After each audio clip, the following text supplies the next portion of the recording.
এখন আলোচনায় অংশগ্রহণ করবেন মাননীয় সদস্য ফরিদুন নাহার লাইলি, মহিলা আসন 43। আপনার সময় 2 মিনিট।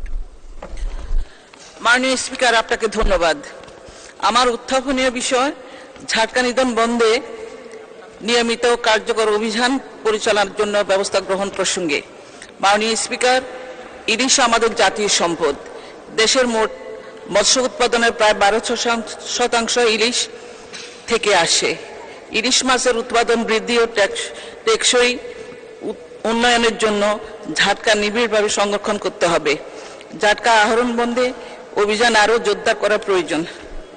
লোকবল ও অর্থ সংকটের কারণে লক্ষ্মীপুর জেলা মৎস্য বিভাগ নিয়মিত অভিযান পরিচালনা করতে পারছে না। এতে সরকারের ঝাটকা সংরক্ষণ কার্যক্রম আশানুরূপ সফলতা পাচ্ছে না। ঝাটকা নিধন বন্ধে পর্যাপ্ত ও নিয়মিত অভিযান পরিচালনার জন্য লক্ষ্মীপুর জেলা মৎস্য বিভাগে লোকবল বাড়ানো, অর্থ সংকট দূর করিবার কোনো জরুরি কার্যকর পদক্ষেপ নেওয়া প্রয়োজন।